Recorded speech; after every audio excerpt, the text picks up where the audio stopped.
Assalamualaikum warahmatullahi wabarakatuh. Selamat pagi anak-anakku semua. Semoga pagi hari ini selalu diberikan kesehatan oleh Allah dan dilancarkan segala aktivitasnya hari ini dan seterusnya.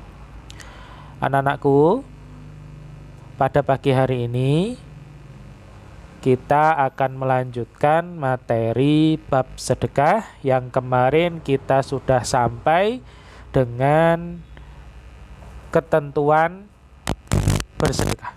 Oleh karena itu, kita lanjutkan materi kita, yaitu beberapa macam sedekah sampai nanti manfaat sedekah.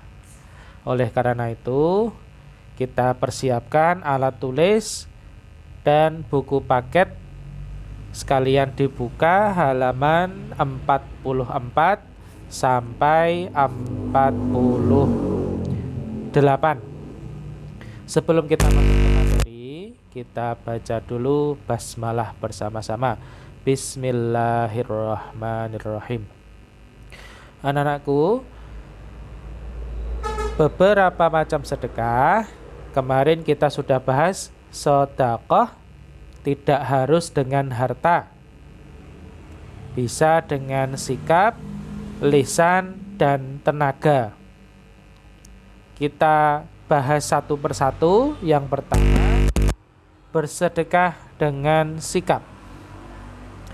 Apa contohnya bersedekah dengan sikap?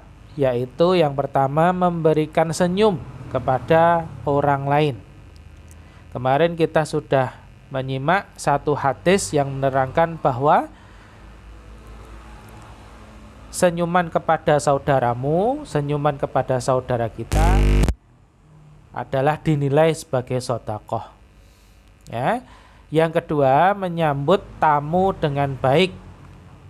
Yang ketiga, menyingkirkan duri dari jalan atau paku, ya, atau batu, atau apa saja yang mengganggu, ya, pejalan atau sepeda motor atau mobil di jalan. Itu merupakan bentuk sedekah, menyingkirkan duri dari jalan.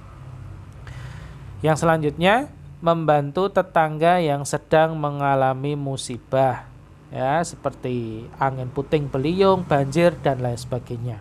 Itu kita bantu, kita dinilai sebagai sedekah, pahala sedekah. Yang kedua, bersedekah dengan ucapan lisan. Maksudnya apa? Kita bersedekah, ya, tidak mengeluarkan tenaga, yaitu bersedekah dengan lisan atau ucapan. Ya. Apa contohnya? Yang pertama, selalu berbicara dengan sopan, membiasakan mengucapkan kalimat thayyibah. Ya. Kalimat thayyibah tidak harus diucapkan setelah sholat. Ya, misalnya kita sedang melamun. Ketika sedang melamun, tiba-tiba kita dikagetkan oleh teman kita. Nah, kita keluarkan astagfirullahaladzim. Nah, itu contoh mengucapkan kalimat thayyibah. Tapi mengucapkan kalimat thayyibah itu tahu keadaan, tahu tempatnya. Yaitu kecuali di dalam kamar mandi, itu tidak boleh mengucapkan kalimat thayyibah. Yang ketiga, membiasakan mengucapkan salam kepada teman, orang tua, bapak ibu guru di sekolah, dan lain sebagainya. Setiap kita bertemu, kita membiasakan mengucapkan salam. Yang selanjutnya, memberikan nasihat. Kemudian, bersedekah dengan harta. Ini sudah biasa, ya. Memberikan sesuatu kepada pengemis bermanfaat. Ya, memberikan sesuatu yang bermanfaat, tidak harus uang, ya. Yaitu boleh pakaian, makanan, minuman, dan lain sebagainya. Menolong teman yang kekurangan saat di kelas, misalnya tidak membawa bekal, padahal jam makan siang misalnya, yaitu kita memberi sebagian yang kita punya, itu termasuk pahala sedekah. Membantu korban bencana alam tadi sudah dijelaskan. Ya. Kemudian yang terakhir, bersedekah dengan gagasan atau ide. Maksudnya gimana? Kita bersedekah melalui ide kita. Kita mau membangun apa, kita mau membicarakan apa. Ya. Misalnya di kampung kita mau membangun lembaga pendidikan Islam. Ya lah. Kita orang tua kita misalnya itu menyumbang ide, oh gini, sebaiknya gini, seperti itu. Ya, menyumbangkan ide untuk mendirikan lembaga pendidikan yang berkualitas atau memberi saran untuk kemajuan pendidikan Islam yang berada di kampung kita atau di daerah lingkungan kita. Itu beberapa macam sedekah, bisa dilakukan dengan harta, gagasan, ide, sikap, dan ucapan atau lisan kita. Kemudian manfaat sedekah, banyak sekali manfaat yang kita dapat apabila kita bersedekah dengan ikhlas. Yang pertama, menghindari murka Allah dan menolak bencana akibat perbuatan dosa.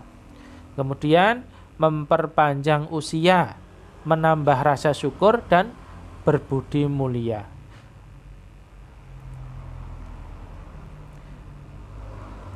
Pak, apa enggak umur itu ditentukan oleh Allah? Iya, umur itu sudah ditentukan oleh Allah. Kenapa ini manfaat sedekah kok memperpanjang usia? Maksudnya, kalau kita berbuat baik kepada sesama, ya, kalau kita berbuat baik atau bermanfaat bagi sesama, itu rasanya kita hidup itu lama, ya.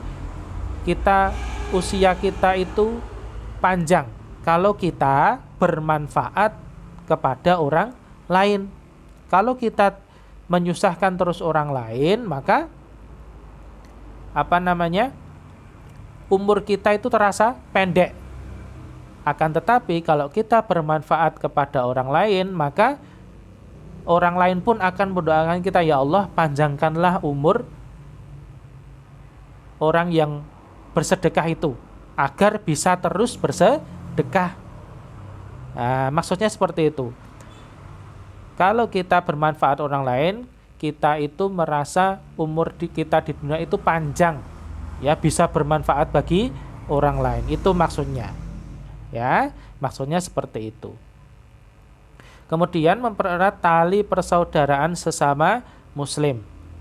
Yang keempat, mempertebal rasa kasih sayang kepada orang lain, memperkecil jurang pemisah antara si kaya dan si miskin.